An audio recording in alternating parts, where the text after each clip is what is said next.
amategeko nta muntu utayazi yego hanyuma se kuyarengaho ubutekereza ko wakoze iki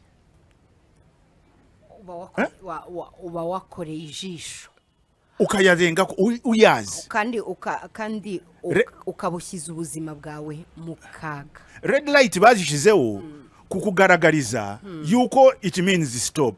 Mu mutwe wawe mu motari we nawe utwaye ijipe yawe cyangwa imodoka yari yose abantu batazavuga amajipe utwaye imodoka ni kucalculating ubikura he ngo hano niho babarira speed niba how do you start imagining ko ugomba kucyawo vuba vuba kubera ko red yagiyemo ngo hariya green nirajyamo.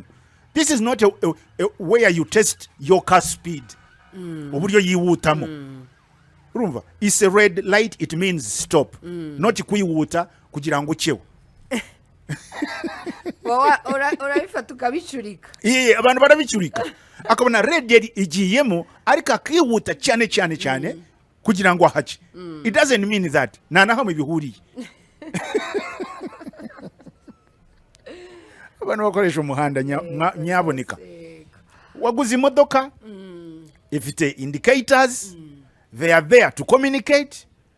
Some drivers just treat ibi bintu nkuko nabivuze cya gihe hariya what is nk'imitako yo kuma modoka yabo ibinyoteri ni gute ufate ibinyoteri urabifite ku modoka ariko kubera ko ari kuri telefoni nago wibutse kutera cya kinyoteri hanyuma se bagishiriye wiki ni decoration kugira ngo ibenzi yawe ise neza na kamenyetso kagaragaza benzi bene data ya ibintu uri kuvuga byo birumvikana kubera ko hari riske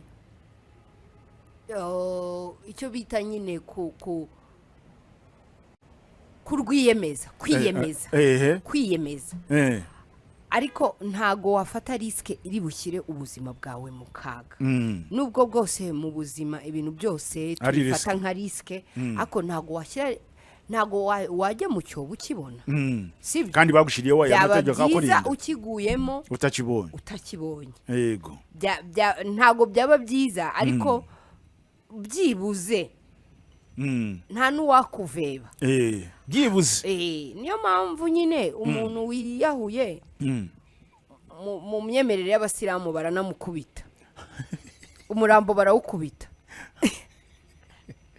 mu myemerere ya gisilamu umuntu wiyahuye umurambo we barawukubita urarira ntago tubizi ariko ni nk'ikimenyetso kigaragaza ikintu cyose nyine umuntu agikuramo isomo ni nko kuvuga ngo wowe wakoze amakosa you need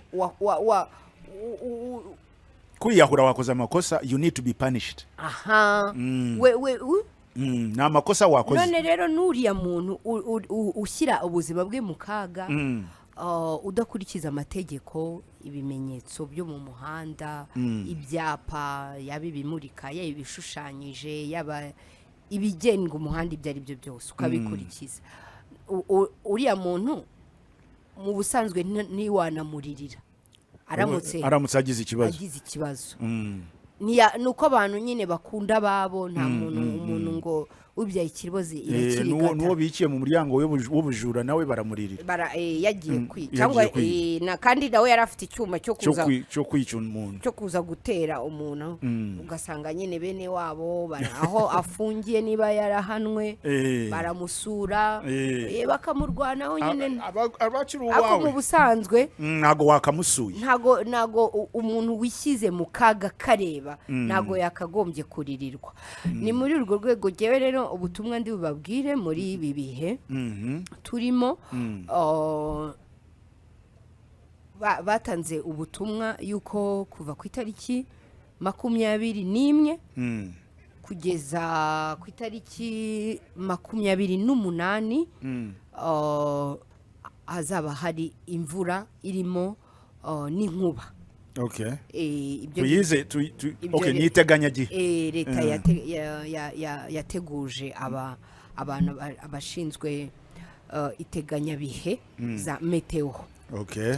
Babohereje ubutumwa ku matelefone y'abantu kugira ngo nyine abantu birinde ntibajye mu kaga kandi bababwiye. Ni muri urwo rwego rero muri iki cyumweru kigiye kuzarangwa uko biteganywa n'igihe nibiramuka bigenze uko hazarangwamo ibihu, imvura ndetse n'izo nkuba. Okay. Ubwo rero nkuko twabivuze niba ugiye no gufata urugendo cyangwa akaba ari ahantu ugiye koresha iteganyagihe, urebe kuri telefone yawe ubufitemo internet, urebe uburyo bateganyije bati muri Kigali, muri Gisagara, muri Gicumbi haraba hameze gute, umenye rero n'uburyo uri butwaremo ikinyabiziga cyawe. Aho rero twakugira inama ku rubuga Route Plus Sûre, urubuga narwo rwandika ku bijyanye no gutwara mu umutekano wo mu muhanda. Bavuga yuko mu gihe hari inkuba ugomba byibuze gusubika urugendo rwawe niba ubona ko hari buze kuba hari inkuba mu iteganyagihe, urugendo warusubika ukarwihorera kugira ngo ushobora kutagira aya mahoro. Yego, cyangwa se niba warutangiye parika utegereze. Hari ahantu hari za station, hari ahantu henshi ushobora guhagarara ukavuga uti reka mbe nshyize ikinyabiziga cyanjye ku ruhande ko ndabona iyi mvura n'izi nkuba birimo atari amahoro, uze kongera gukomeza urugendo nyuma.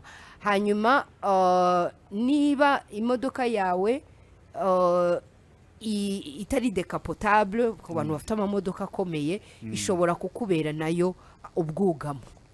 Ukayugamamo, wowe muri ya modoka yawe ukikingirana umukagumamo, ntugira aho ujya waparitse. Yego. Hanyuma kandi ushobora ku bantu bafite amamodoka afite antene ya radio, ama antene ushobora urayizinga kubera yuko ikinyabiziga nacyo kigira amashanyarazi. Mu gihe inkuba zikubise ushobora kugira ikibazo, wayizinga iyo antene yawe hanyuma ukarindira igihe inkuba ziza kurangirira kuza wenda kongera kuyizamura. Arakoze cyane abakomplaininga mwese kanizere ko muri ibyo byose Gicyanda yavuze hari ubutumwa wakuyemo, because we complain most of the time about the traffic every day. Ariko ugomba kwibuka ko nawe ubwawe uri traffic, kwivovota mwivovota kubera jam, ariko nawe you are jam. We complain, we blame abandi bashoferi kandi nawe uri umushoferi. Ugasarana n'imihanda, ukablaming imihanda, ukavuga leta, ariko wibuke yuko ibi bintu byose urimo kubivuga ni wewe. Yego. Wewe kuki wikuramo, rekera kwikuramo. Sasa rero mu bantu bakoresha umuhanda, haba umuhanda, haba jamu, haba ambuteyage, byose ni wewe. Yo tari muri iyo modoka ambuteyage nago yari kuba. Yoza kubota twaye ambuteyage nago yari kuba. Yego. Rekera no kugendera ku maso y'abapolisi kubera yuko you don't respect the police. Respect life. Hereza ubuzima agaciro. Rekera guhereza polisi agaciro.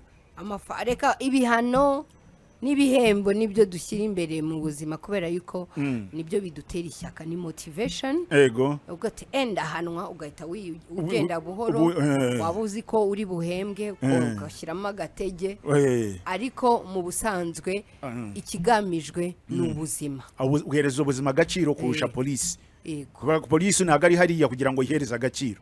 Oya, iri hariya kugira ngo irinde ubuzima bwawe. Ubwo uramutse umeze gutyo, waba umeze nka wa muntu ufasha umuntu yarangiza agahita yifotora arimo aramufasha, wa muntu uri gusaba ubufasha gate titi mwikorera amaso rero y'abantu kora kubera ko ikintu ucyubaha uko kimeze, kiriko kiri ngombwa ko gikenewe, kiri ngombwa ako kana. So rero mugere y'amahoro mu mamodoka yanyu. Nta muntu uraguha akantu nta muntu uraguha ubufasha akanabivuga se akanabipostinga ko yamfashije. Twagiye gukora ineza mu rugo kwa Dickson. Nta muntu uramfasha, nta muntu uragufasha kada iyi myaka yose igize, nta muntu uragufasha. Kumfasha mu buhe buryo? Ushobora kumfasha kunkopa bakankorera charity. Reka babarira ubugwaneza, umuntu akakugirira neza. Abansuye nzi nta muntu urakwishyurira bansuye inzu by'ubukwe nta muntu urakwishyurira inzu kavuga ati Dickson ngiye amezi 6 ndayakwishyuriye yego namukoreye iki nta na kimwe aba bantu se babaho hari uwarakwishyuriye wowe unkuyemo se ukanyishyurira inzu amezi angahe yajya bisubiremo sira kuri liste kubo bazanyishyurira se shiraho ku bantu bazanyishyurira inzu kubera ukuntu utamenyereye ibikorwa by'ubugira neza jewe rwose ibikorwa by'ubugira neza yabagaho igihe hari Yesu urumva nandera imyaka ntago nyibuka nubu abapasiteri nabo nibakigira neza ariko uyu mukobwa n'abapasiteri ubwabo bishyurirwa inzu n'abakristo kandi aribo bakabaye mva ibintu byarahindutse